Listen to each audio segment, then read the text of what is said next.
Sometimes when we're solving a probability problem, it's convenient to introduce variables to record what's going on in different trials. And we've done this already, but I want to give it a name and do a couple more examples today.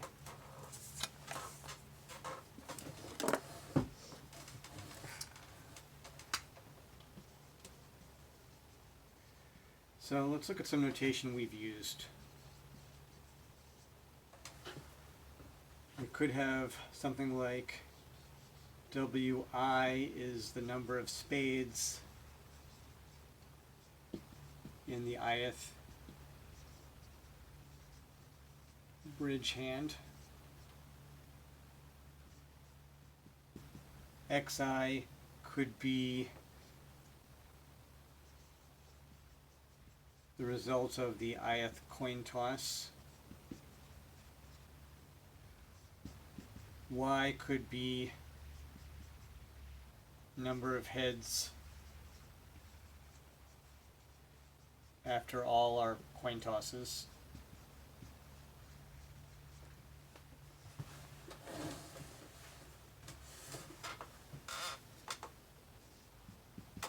Z could be the result of rolling dice. And if these have a subscript I, that means that we're observing 4 things or more things. So Wi, there's bridge hands. There's 13 cards in a bridge hand, so we probably deal 4 of those.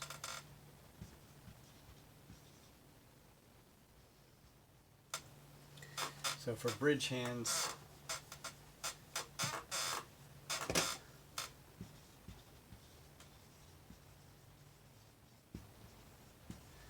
we have W1, W2, W3, W4. For, let's say, n coin tosses, we have X1, X2, up to Xn. And then if we're summing, I guess there's only one sum. If we roll dice once, there's only one roll. If we roll dice several times, we could have Zi for the result of the ith roll. So these variables, these quantities or variables,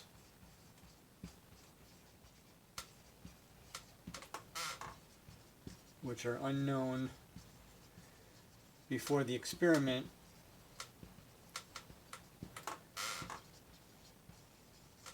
are called random variables.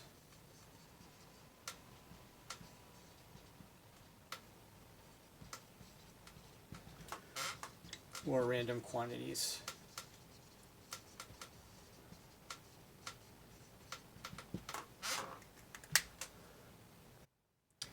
Now, random variables come in 2 different flavors.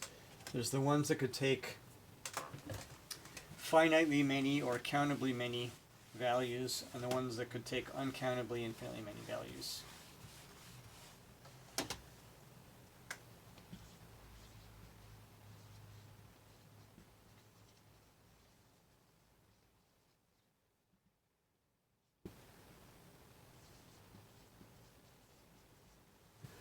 So there's discrete ones, which can take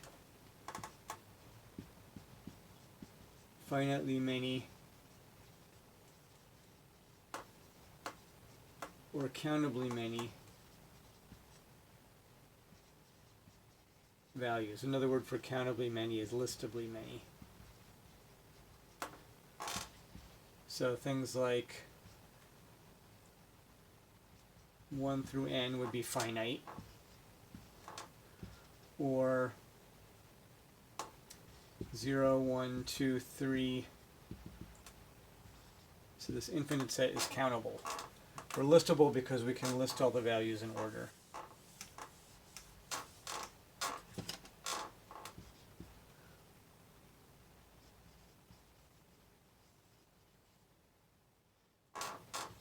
And this could even be sort of two-way infinite.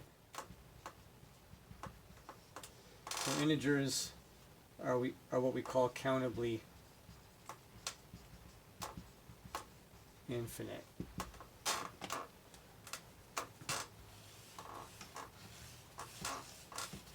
Which brings us to the other kind of infinity.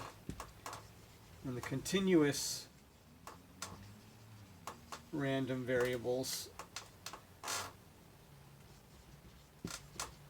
can take real values.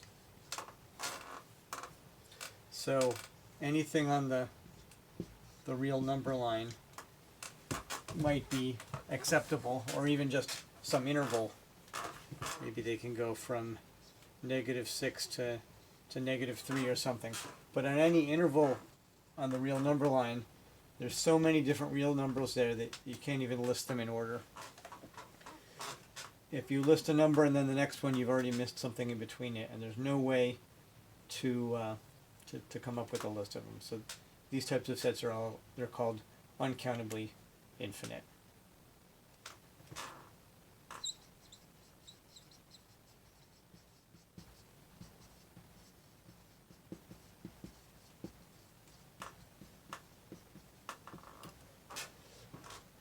All right, so let's look at a couple of examples of these. Let's start with discrete random variables, which is most of what we've been looking at so far. So for example, let's say we roll a die 5 times. We could let xi be the ith roll, and we could let y be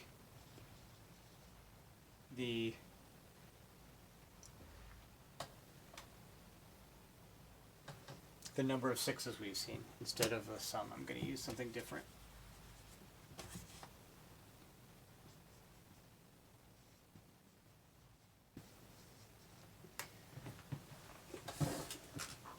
So there's going to be 5 different x's, but only one y.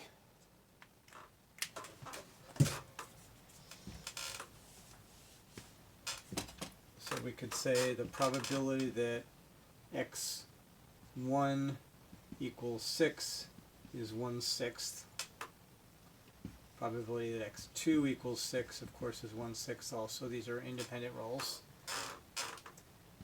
And the probability that y equals 2, we've seen exactly 2 6s, is, well, we get 6 twice with probability 1/6, then something else, I guess 3 times, and then there's 5, choose 2 ways to choose which of the 2 rolls gave us 6s.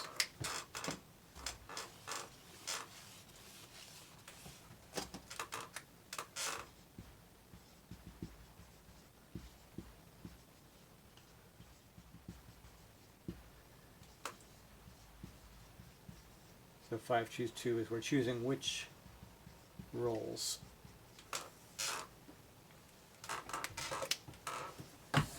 Alright, so there's finitely many possible values for y.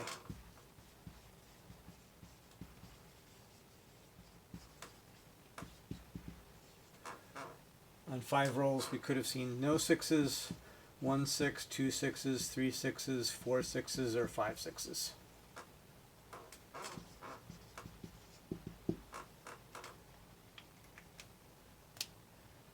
Alright, now let's change the experiment a little bit and let's roll the die until we get a 6.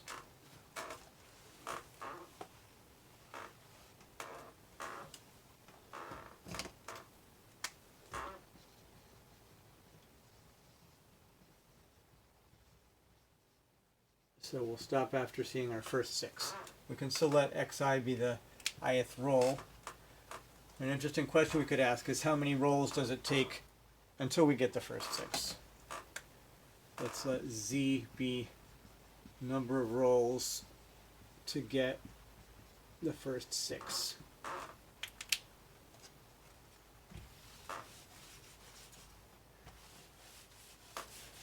So the xi's still have the same probability. They still mean the same thing.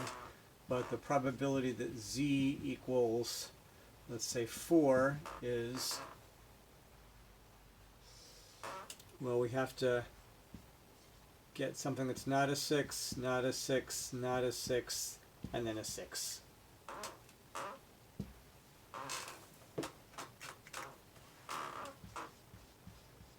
if we think about it, what are the possible values of z?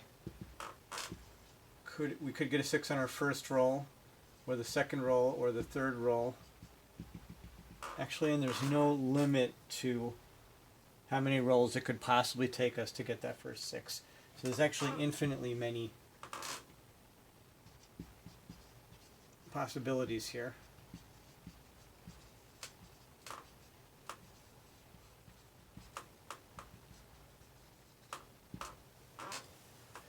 But since this infinity is the infinity of integers, or at least the positive integers, it counts as a countably infinite set.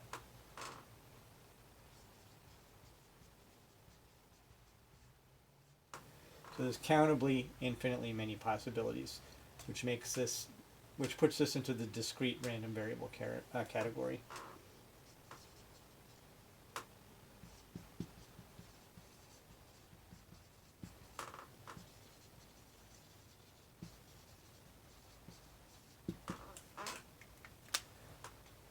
All right, so now let's do an example of something that's not discrete, so a continuous random variable.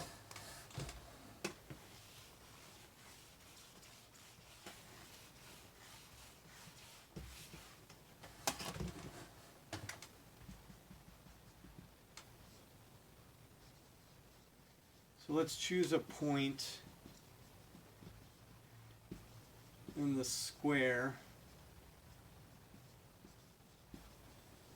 bounded by x equals 0, x equals 1, y equals 0, actually x equals 2. I'm going to make this a little bigger. Y equals 0, y equals 2.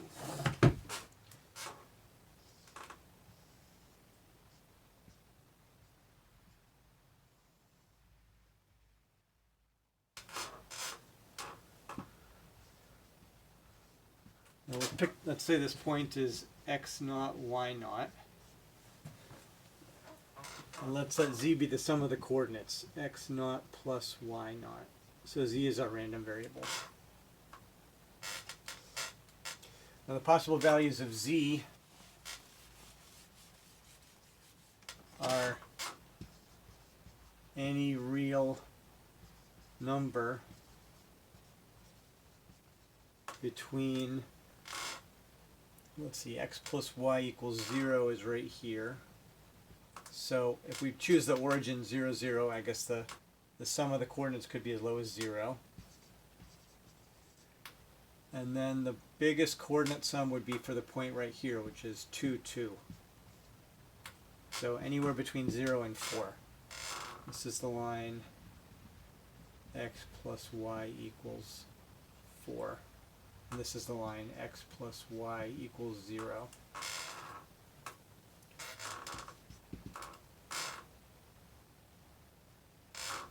So since this can take any real number between 0 and 4, we call this a continuous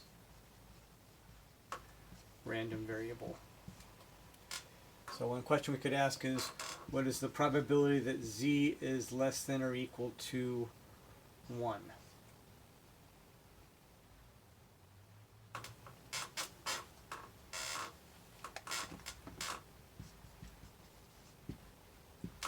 So let's find probability z is less than or equal to 1.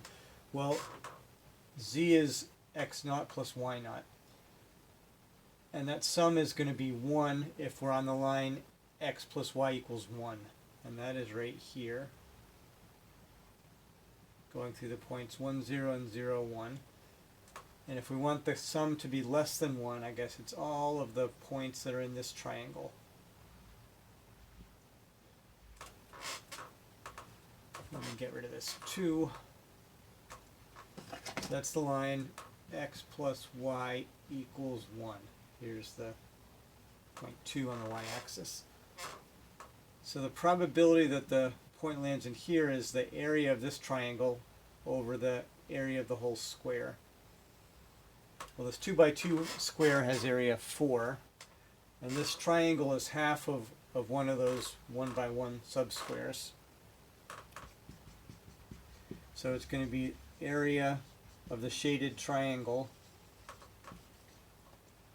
over 4, which is 1/2 over 4, which is 1/8.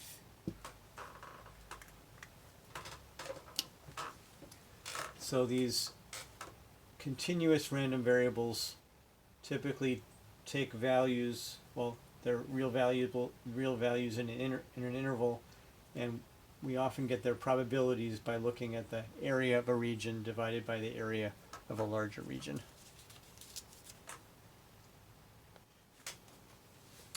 The end.